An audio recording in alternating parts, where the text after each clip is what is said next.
Yes, everything should be working. Well, one thing is not working, and that's a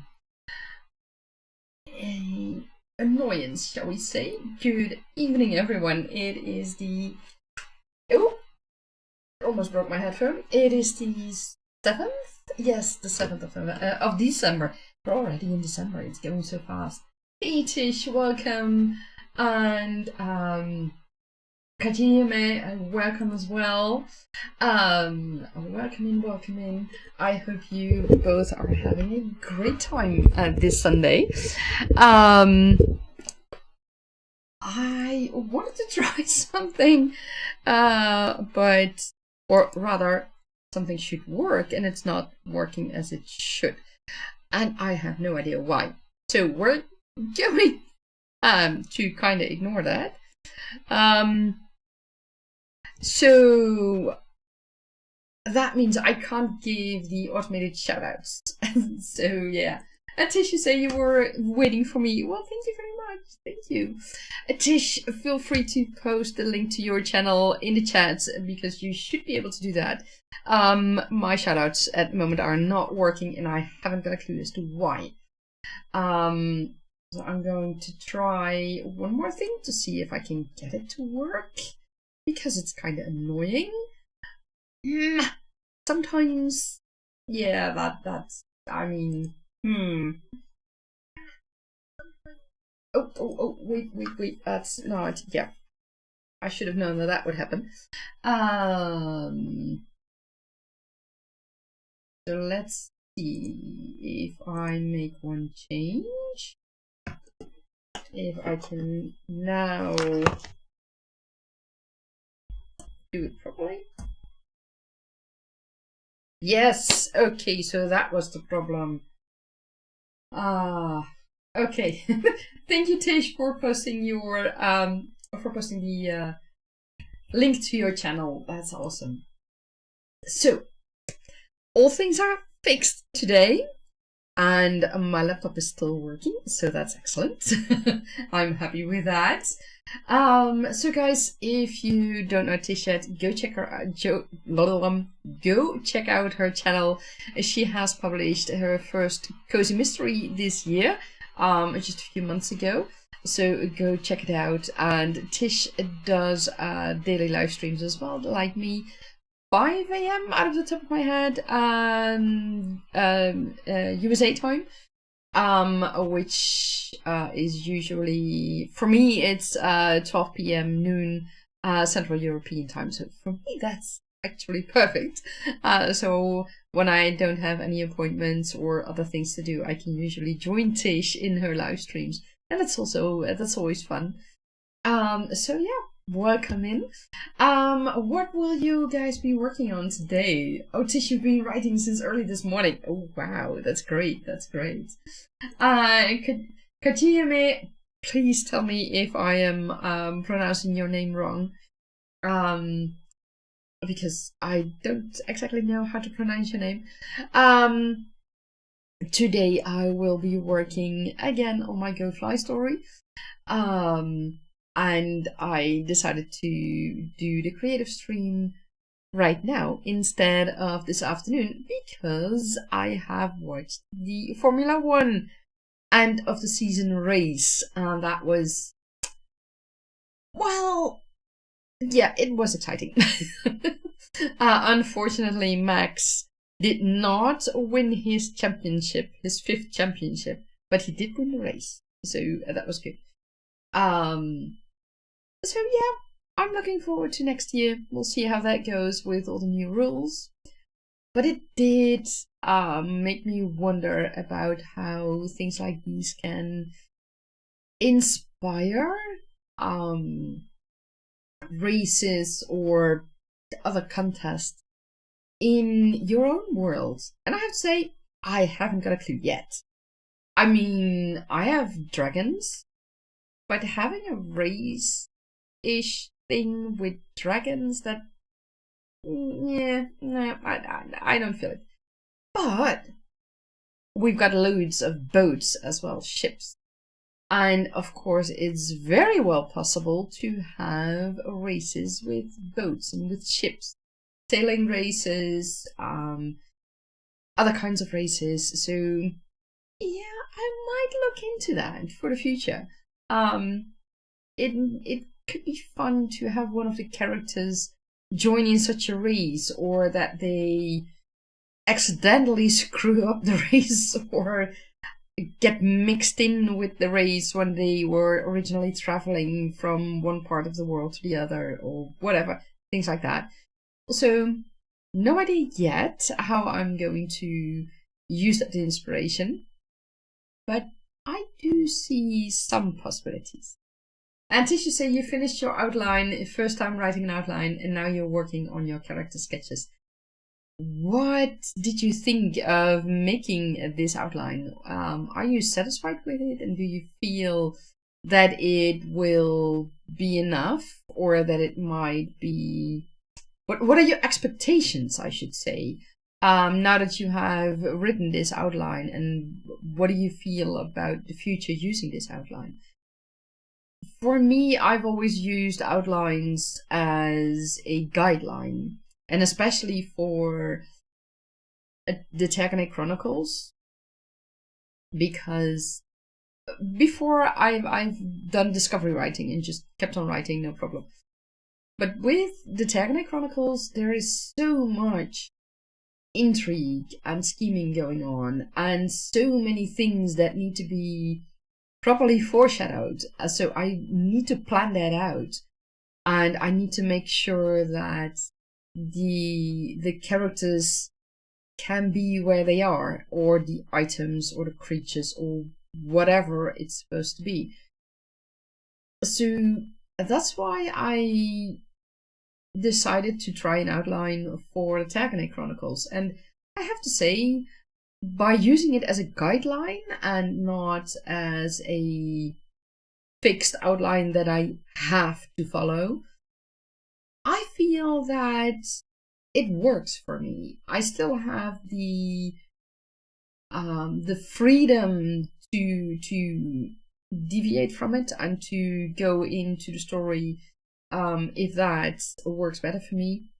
And I have a guideline to help me keep certain things on track.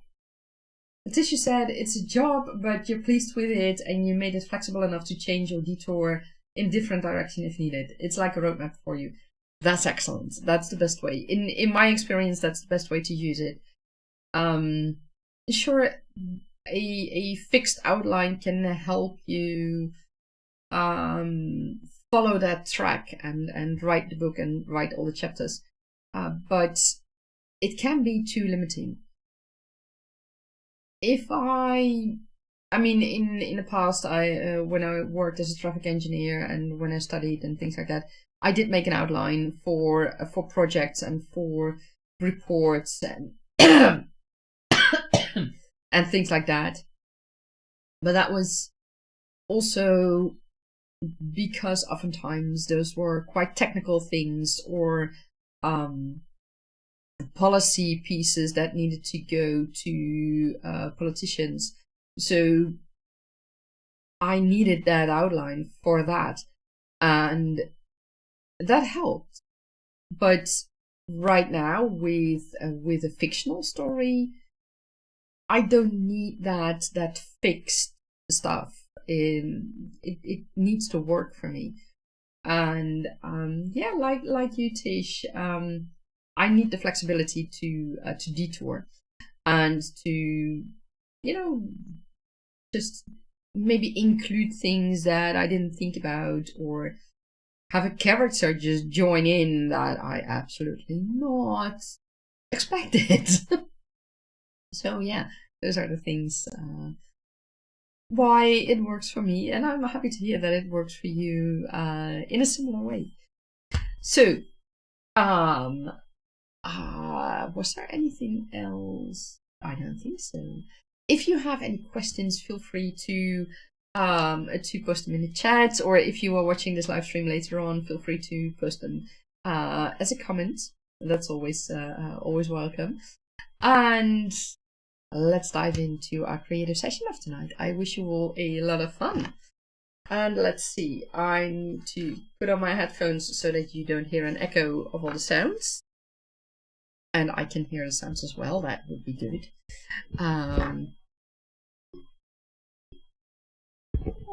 Okay.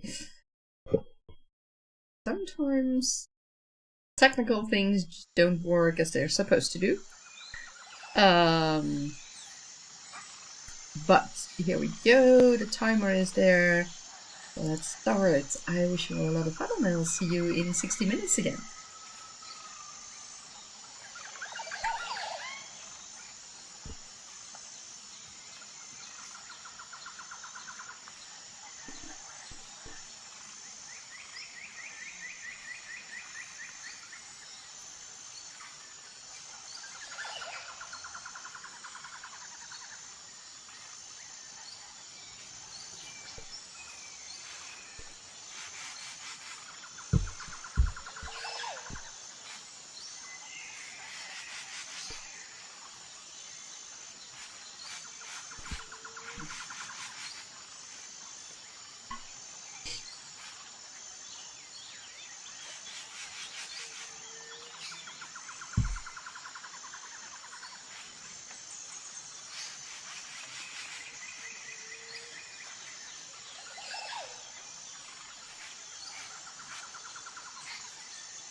That marks the end of our creative session. How did it go for you guys?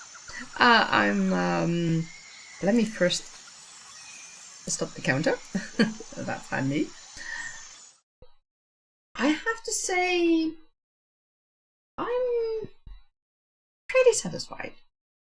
I'm reaching the end of this particular chapter, and I think it's going in the right direction. It may be, you know, I'm at that point where I think, okay, is this now going too slow? Or is this exactly what I need? So I'm not quite sure yet, but I'll see about that. Tisha said, it was so productive you got 3 main character sketches done and you wrote chapter 1. That's excellent. That's awesome to hear. How did the writing of your first chapter go with that, in combination with that outline that you wrote? Did it make it easier for you to write it in comparison to before you used outlines? In my experience, for myself, it made it a little bit easier to at least know where I'm going. And Tisha says, so smooth, very easy. That's great to hear. I'm happy for you, because if you can incorporate things in your writing process that really turn out to work for you, that's one of the best things to discover and to be able to use in the future. So I'm very happy that it works for you. And Kajime, Kajihime, how did it go for you?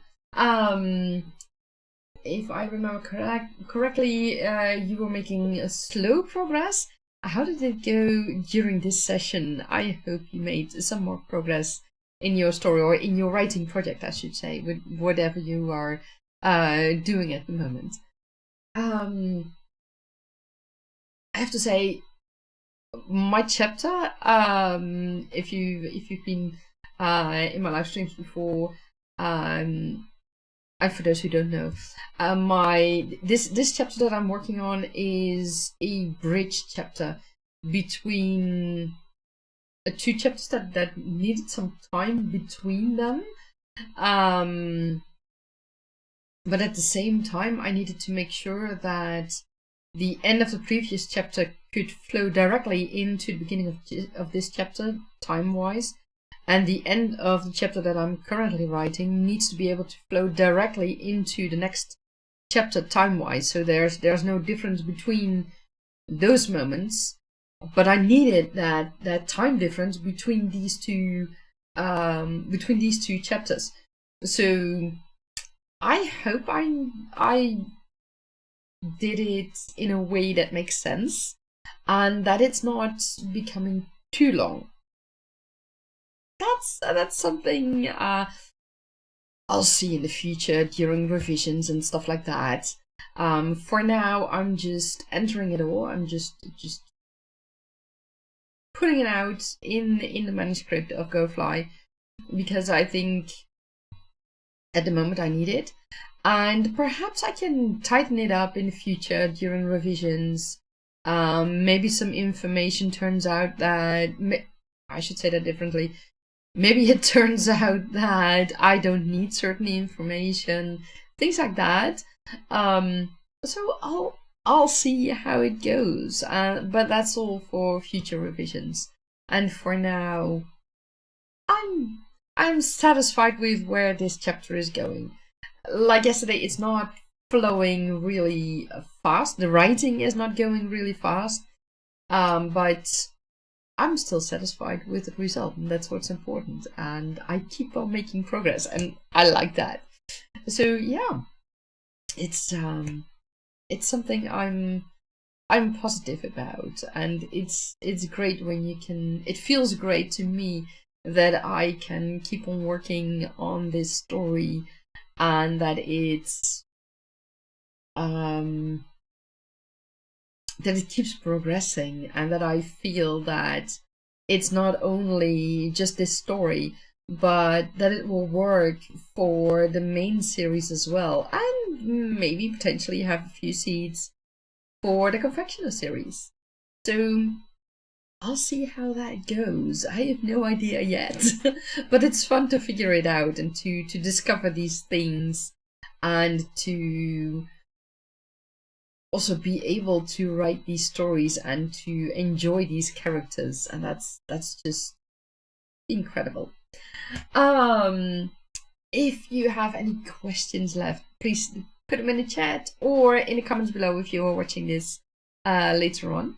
And yeah, that's it for me for the creative session of today. What are my plans for the rest? I don't know yet. Well, tomorrow I'm going to first take care of some Christmas decorations. I mean, Sinterklaas has left the country. He has traveled back to Spain, or at least that's what we tell the children. And now it's time to set up my Christmas tree. And I need to buy a new one because my old one broke down last year. So I need to buy a new one. So that's something I'm going to do tomorrow. And then tomorrow afternoon, we have another creative session. So I hope to see you all then. Did you say thank you for this time? You needed it. That's excellent to hear. And you're going to continue to write while you're excited about the story. That is absolutely the best way to continue with it, indeed. And as you say, oh, nice presents. Well, we're not that far yet. It's we do celebrate Christmas usually with presents, but this time we're going to postpone it to January because my brother and his girlfriend are not only out of town, they are out of the country. So that's going to be a little bit different. But it's also fun for them to be there, so that's excellent. So we will do our Christmas late Christmas celebrations in January with presents, and that will be fun as well. But at the moment, I just need my Christmas tree, and I will see about that. No idea. Did you ask? Do you have any nieces and nephews? No. Well, not from my brother, let me put it that way. I don't... Then it gets complicated for me in English.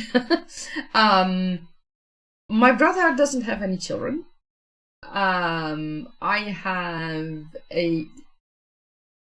So this is the part where it gets complicated and confusing for me. I have two cousins, one male, one female.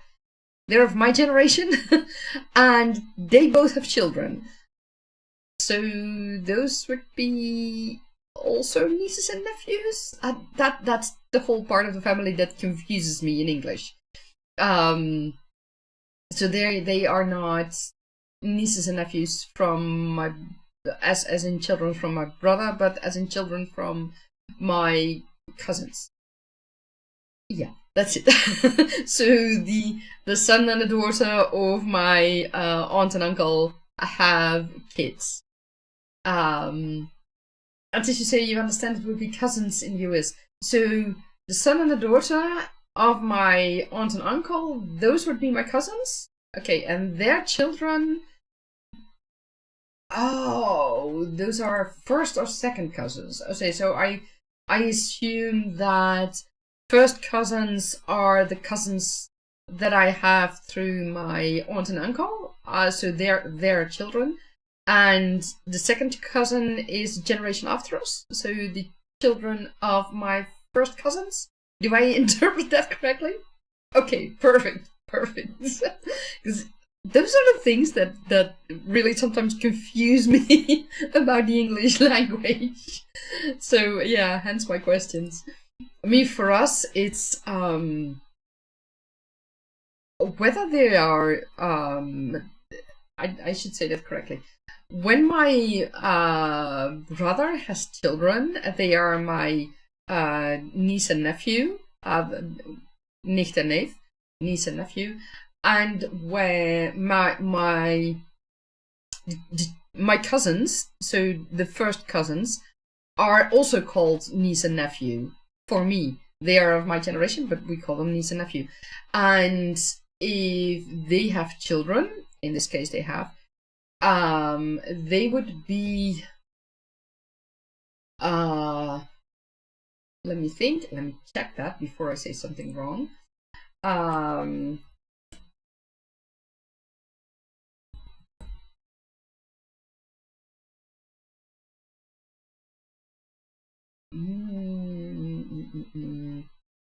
Sometimes it's confusing in the Netherlands as well, but yeah. So the children of my first cousins, that you call second cousins, are called achterneef or achternicht in Dutch. So that's how we say that. Yeah, our great niece and great nephew. Yeah, and in a way, yeah. But we also use greats for grandmother, for example, grootouder, grootmoeder. So yeah, and when we have a brother or sister of our grandparents, those are called oudneef or oudnicht, so the old cousin, sort of. That's I think that's the rough translation in a way. So yeah, that's that's how it's done in the Netherlands, and I think also in Belgium, in the Dutch-speaking part of Belgium. And did you say, yeah, your great niece? Yeah. Oh, wow. Yeah, I mean, Dutch works a bit differently, and it can be so confusing also for people who don't speak Dutch. So yeah. And you say you like learning something new. Well, thank you. I hope I try to convey everything I know. And I also always like to learn new things and see how if things that I think are correct are indeed correct. So I was happy. I was glad that you corrected me on the cousin things, because that was still so confusing for me. And sometimes you can, how shall I say that? Different countries and different cultures have different ways of saying things, and that's just so fun. And it's I remember that, and that has nothing to do with the relationship. Well, not in that way, with the relationship between families. But one of the things I read a little while ago about terms that I used in books, for example, someone said that it was either a sign of AI or of someone who wasn't who wasn't good in writing, that the main character calls another character her little brother, and that was you shouldn't do that, and I was like, and nobody does that, and I was like, I do, and in my family we do that all the time, and yeah, that's very regularly done here in the Netherlands.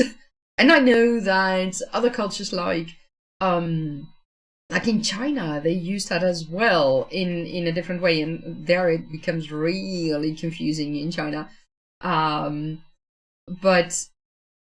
that shows the difference between how things are said and done, and I really like that. And it's, when I read those things, I'm like, sure, maybe it's not done where you come from, but where I come from, it is done. It is said. So yeah. And then she said, yeah, I heard, about how it is different in Asia. Yeah, it's, I mean, they call, what is it? Their friends who with whom they really grew up close, they call them ga, or something like that. But also male family members who are of the same generation. And I was like, wait, but wasn't he your cousin? So why is he suddenly called your brother? So, yeah, that's confusing to me as well. And someone here in the Netherlands, a Chinese guy, Chinese man, I should say. He taught me a lot about things, and I have to check what he wrote about that, because it was a little bit different than what I understood from the TV series, from the dramas, from the Chinese dramas. So I need to check how exactly that is done, because they have different ways of saying who's who the aunt is through the maternal line or through the paternal line, and then the nephews and nieces and cousins and etc. etc. So that works differently as well, and I mean that's just so fun to hear and to learn about that. And I mean, you can use that basically in every story, and that's the fun part of it. And especially when you are writing a fantasy story, a high fantasy story, that is set, when it's set in a second world, you can do anything. Well, of course, it has to fit within the rules of the world that you created. It has to make sense, or it has to make sense that you completely break those rules. But the beauty of fantasy, and especially high fantasy stories, where you create a completely new world, the second world, is that you can combine elements from all kinds of cultures and make it all together in one completely new culture, or multiple cultures. I mean, if you create a whole new world, then it wouldn't be logical to have only one culture. That's a pitfall that many fantasy authors make. They have just one culture, but that's, I mean, here on Earth we live with what, 8 billiard people, I think, something like that, or billion. See, that's another thing, and another translation that that's confusing. Anyways, we live with a whole lot of people, with what is it, in the 100 or 200 countries, and within each country you also have several cultures. And when you create a second world, it's not logical to have only one culture and only one kingdom and nothing about any other kingdom or whatever outside of that kingdom, because there is more in the world than just that. Unless, of course, it's part of your world, your planet, whatever, that there is only one continent, one small continent, and only a limited amount of people live there. I mean, that can be the case, but you have to make it believable. And if you have created a second world with multiple cities and multiple countries, then that automatically, in a way, makes it necessary to create multiple cultures, because they don't all have the same culture. If you have, for example, if I live in the Netherlands, the Netherlands is a country that's below sea level, literally. Most of the country, anyway. We are, I think most of the country is about, what is it? I think 5 meters, that's 15 feet below sea level. So that's a lot. But we don't have really mountains. We have lots of rivers. But if you, I mean, here in the Netherlands, we already see a big difference between those who live in the south, where I live, for example, and those who live, as we call it, above the rivers. So that's more to the north. And there's quite a difference in the way we behave and the way we speak and things that we think are important, but also certain expressions that we have. So that's quite different. And that's just in our small country, and in Belgium it's the same. Well, not the same as in the Netherlands, but Belgium is I think half of the Netherlands, roughly, as for the size of the country goes, and they also have very different cultural influences, and that's just two small countries. So imagine how that is for a completely new world. Did you say, you ask, oh, below sea level, do you all experience typhoon or hurricanes? No, we don't. We are sort of protected in that way. From the east, the east, we have a large continent that goes all the way to China. So we don't get anything from there. And on the other side, we have the UK. And that really helps for us. We do get remnants of hurricanes or storms, as they are called, by the time they arrive near our coast. They can be really bad storms, and we are now going into the season where we may have really bad storms. But no, we don't have any. I should say not yet. I mean, with all the climate change, you just don't know what's going to happen. But we have not experienced typhoons or hurricanes or things like that. That's not something that we experience here in Europe. We may experience storms, bad storms, but no, not those. And the fun part is there is quite a difference between the weather in the summer, for example, and in the winter. In the winter, when the wind comes from the east, then we would get colder weather because that brings the cold weather from, for example, Siberia, or from the north, from Scandinavia and the polar caps. Depending on how the wind is turning and things like that, and loads of other things. There's a lot that influences that weather.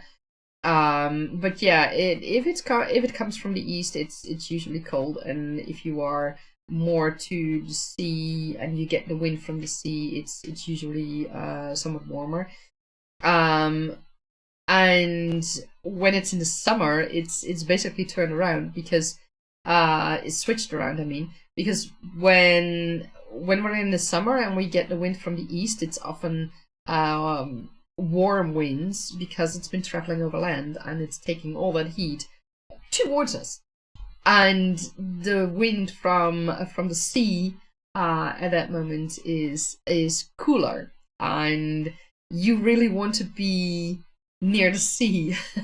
And that's also, if we have hot weather here in the Netherlands, and that's anything that's basically 25 degrees Celsius and up. And that's, let me see if I can convert that to Fahrenheit. Celsius to Fahrenheit. Not Kelvin, that's not needed.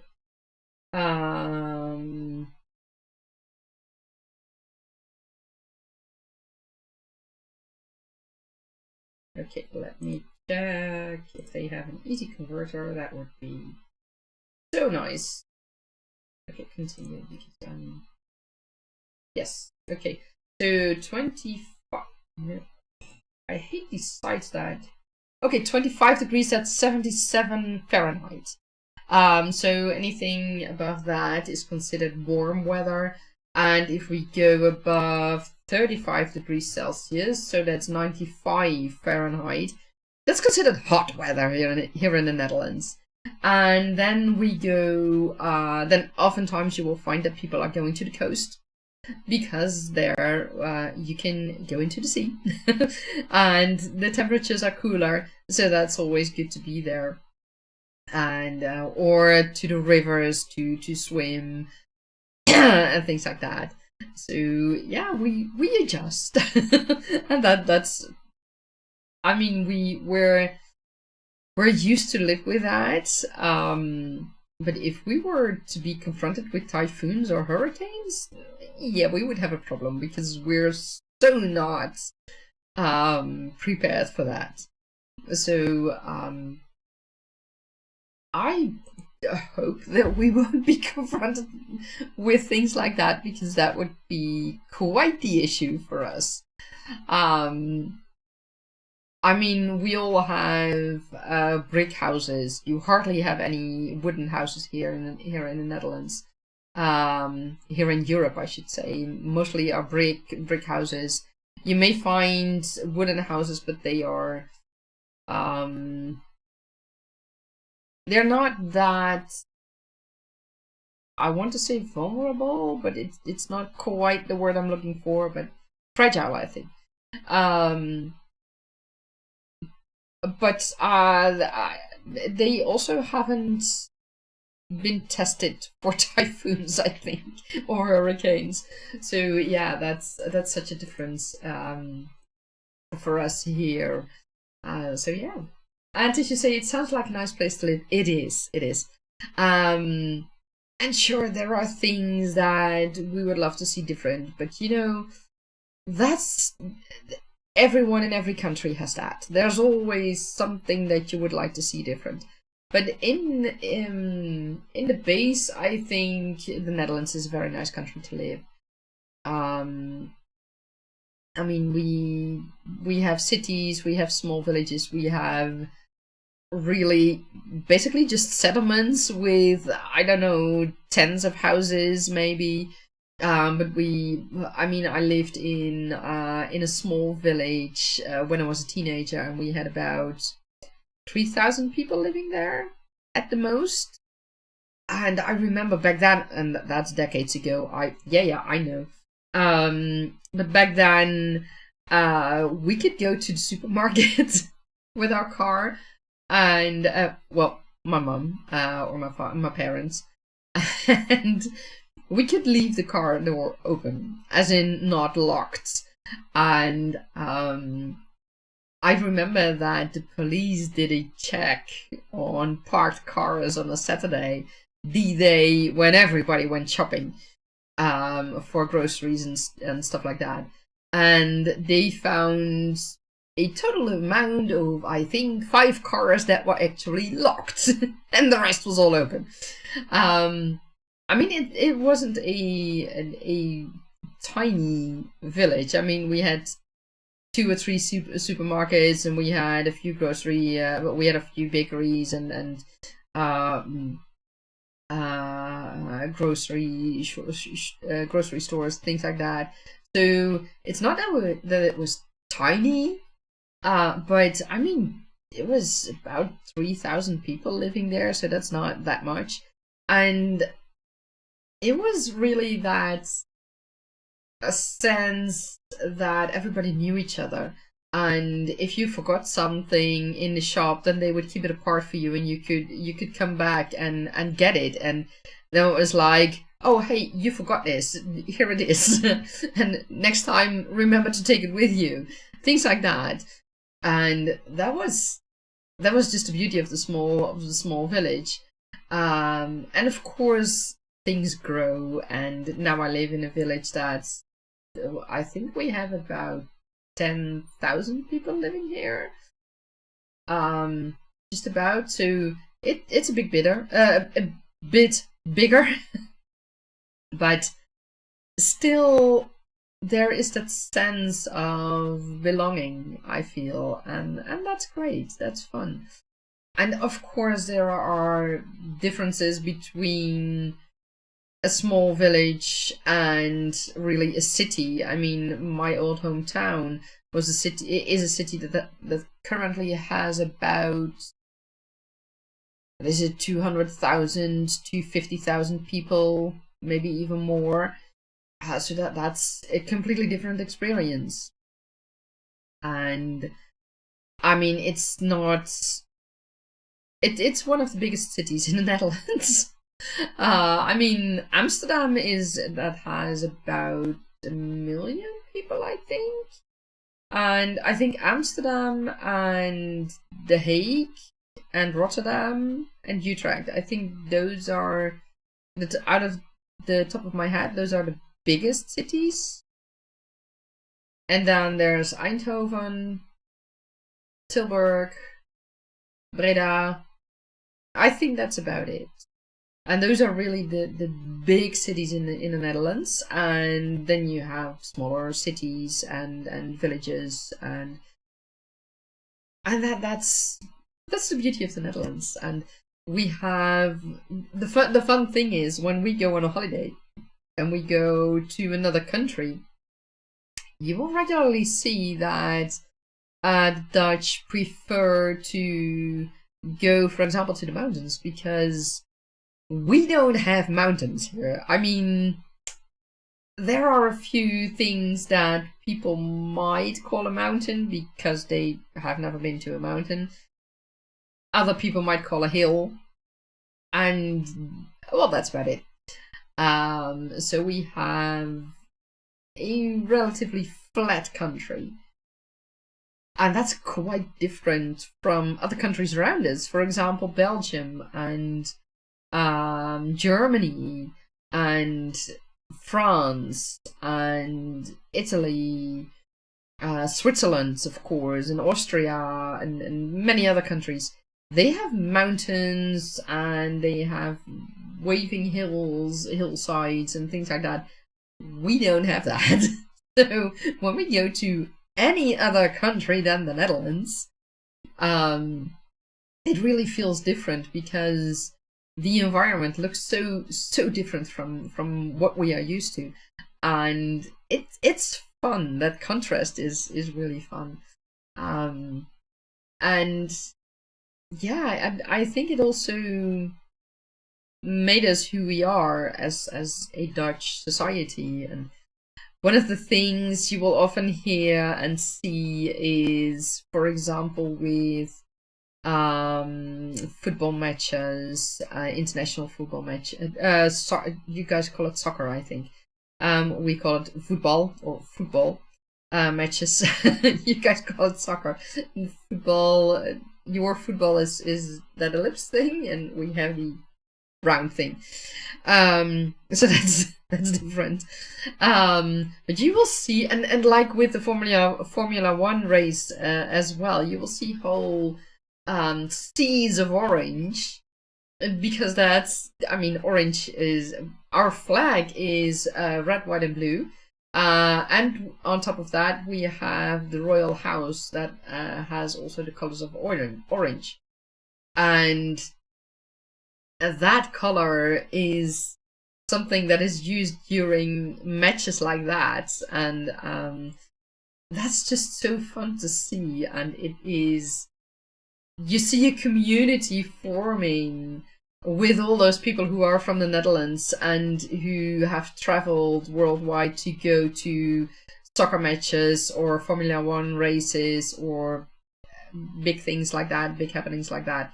And you will see, if there's a stand that has, I should be careful with it, if there's a stand that has loads and loads of people dressed in orange and red, white and blue, yeah, that's Dutch. Now, if you are in a Formula One and loads of people are wearing orange, those might also be the McLaren fans. That's different. But they won't wear red, white and blue, because that would be confusing for some people, because the McLarens don't have a Dutch guy in their team. That's for Red Bull. So it's a community sense that you will find during events like that, and that's apparently that's something that's quite unique to the Dutch people. I remember that I was a member of My Peak Challenge for several years, and we went to 2 events, and we were able to get those were events where the amount of people that could go was limited to 500 people. So that's not a lot. And those were worldwide events, and there are really thousands of people a member of my peak challenge. And we were there with about 30 Dutch people, so that's a lot. And we had a community sense and a way of inviting people to be part of the group and to welcome people in, and they were not used to that. But they really appreciate it. They really find it a lot of fun. So that's something that is apparently quite unique to the Netherlands, to the Dutch people. I have no idea why. But it's part of who we are and what we do and how we do things. And I think that's a beautiful thing. And the fact that we can do that, and that people support each other that way and help each other and have a sense of familiar. Okay. I'm totally at a loss for the pronunciation of that word. Familiarity. That's the word I'm looking for. That's incredible. And I hope that I can bring a little bit of that into, for example, the Tergaenae Chronicles, because it's just incredible, and I like that. So, but enough talk about that. Enough talk about the Netherlands. Tomorrow, 1:30 Central European time, so that's about 5 a.m. USA time, depending on where you live. I have the next live stream. So I wish you all a lot of fun and a wonderful day, evening, morning, wherever you are. And I hope to see you all tomorrow again. Same time, same place. Well, not same time, because today was in the evening. But the new time. It's already planned, so I wish you a great day. And Tish, to say have a good rest of the day, night. Thank you very much. I wish you also a wonderful day. And I will see you all tomorrow again. Bye-bye.